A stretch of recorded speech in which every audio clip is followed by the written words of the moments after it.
Hello again and welcome back to my workshop for another of my little Jetty clinic videos. And in this video we're going to look at using Jetty's built-in Gyro Sense functions with an assist receiver.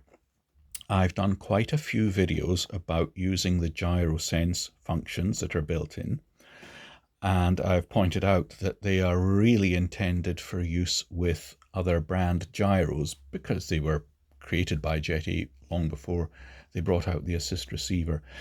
And the way that the gain works on the assist is totally different, so it doesn't really work with the Gyro Sense functions.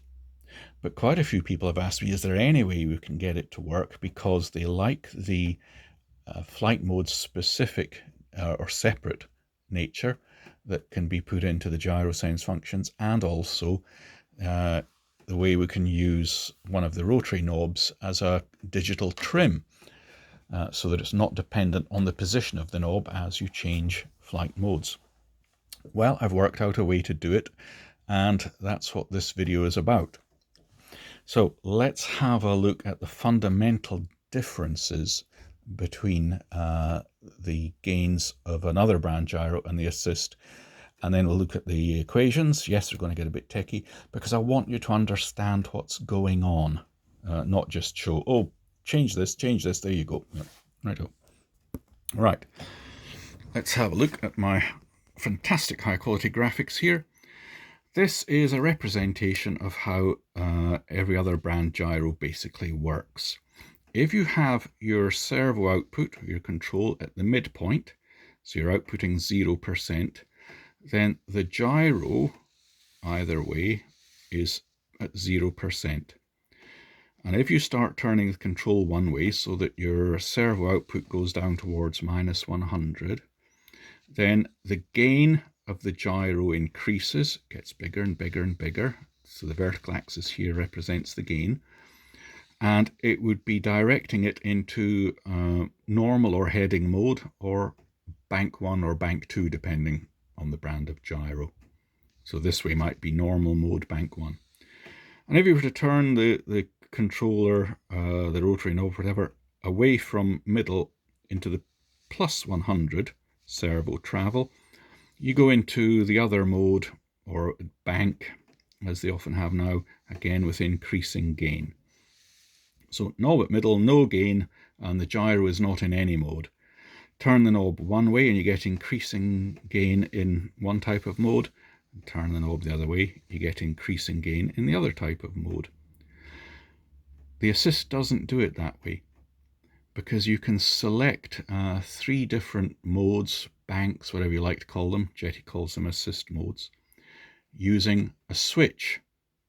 And therefore you don't need to use the gain to choose which type of mode you're in. So Jeti gain works this way. To get 0 gain, of course you can set a switch to switch it off, but using the knob, you would turn the knob all the way down to one end to get -100% on the servo output, would give you 0 gain. And as you turn the knob up, you get more and more gain until you get maximum gain at the +100%. Now Jeti, we'll have a look at it, gives you a sort of function gain by default, depending on which type of model you've selected. And that's the gain that you'll get when the knob's at the middle at the 0% servo travel. And if you turn the knob all the way up, it doubles it, and if you turn the knob all the way down, it takes it to 0. Where's the problem? Well, the Gyro Sense functions only work on one side because they're intended for working with a non-assist gyro. So you can set it to work on the negative values up to 0, or the positive values for that side, but it won't work both sides. And therefore, when you come to use an assist, you can travel from 0 up to the function gain, or from the function gain up to double the function gain, but you can't get the whole range of travel. Whereas if you've set a rotary knob, of course you can get the full possible range.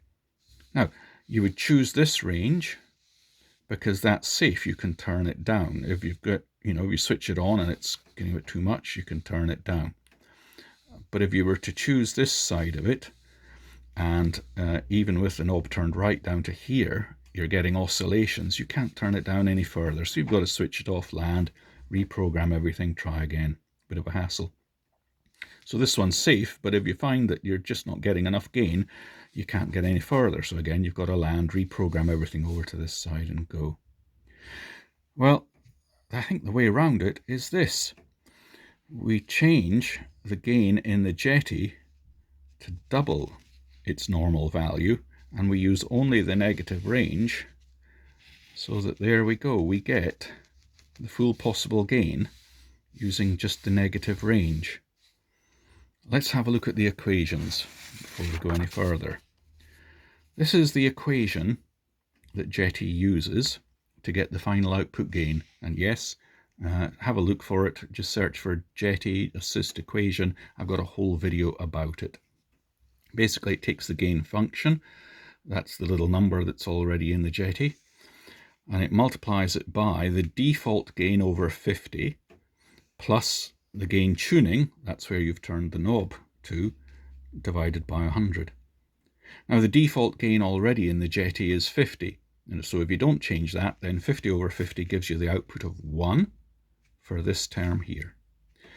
And the gain tuning, well, you can turn the gain tuning knob, as we've just seen, anywhere from minus 100 through to plus 100. Minus 100 over 100 would give you minus 1 as the result. If the gain was at the tuning knob's in the middle, it will give you 0, because 0 over 100 is 0. And if you turn the gain tuning all the way up to plus 100, then you get 100 over 100, it gives you a plus 1.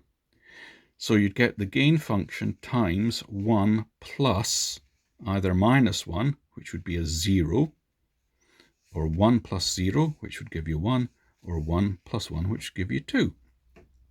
Now a typical function gain put in by Jetty when you select a model is 20 to 30%. So if it was 20% times 1 plus minus 1, if you turn the knob down to 0, would be 20 times 0, 0.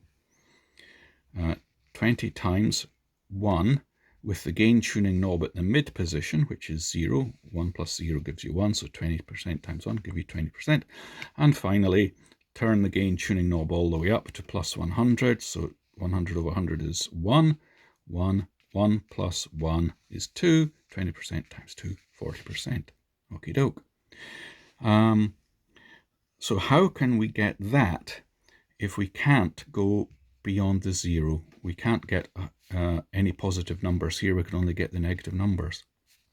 Well, just run the equations again, but we double the function gain.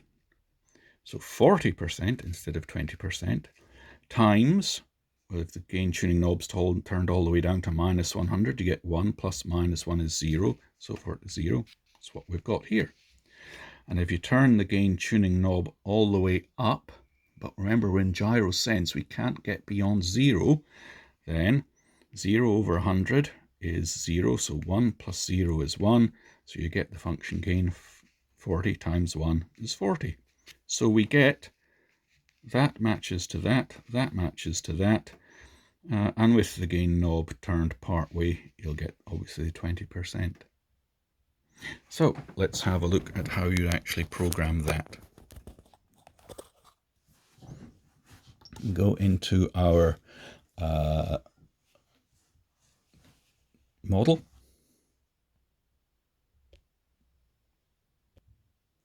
And I'm not going to go through all the way of programming the Gyro Sense menus because I've got various videos about it already. But it's in the basic properties. You would have selected use Gyro 1, yes, and you can use the others as well, okay? And if we go to fine tuning, then whoopie-doo, now all of a sudden the Gyro Settings menu appears. And here's how you want to set it out. You want the position to be minus 50, set your tuning knob and set it to plus 50. And now I shall rotate the P8 knob all the way to the left.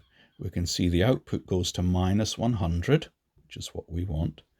And if we turn the tuning knob all the way up, I get to 0, which is what we want, yeah, for this position. We don't want this being positive, because then you'll start going beyond double the gyro settings. Okay, next let's have a look inside the assist.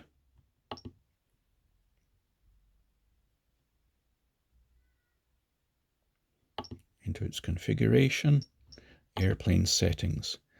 Right, here is the function gain that I was talking about, and these are the numbers that Jetty automatically puts in as suggestions based on the type of model you told it in the wizard to set up the gyro. So in this case it's got 30 for the aileron, 20 for the elevator, 25 for the rudder. And what I'm saying is go in here and double those numbers. So that would go to 60, that one to 40, and that one would go to 50. And now the Gyro Sense menu will work with those, but just remember, if you ever take it out of Gyro Sense menu, the built-in Jetty functions, and want to go back to just a standard rotary knob, for goodness sakes come in here and cut those values back in half, otherwise you'll end up with a monstrously sensitive tuning on the gyro, because instead of trying to go from 0 to 40%, for instance, it'll be trying to go from 0 to 80%. Okie doke.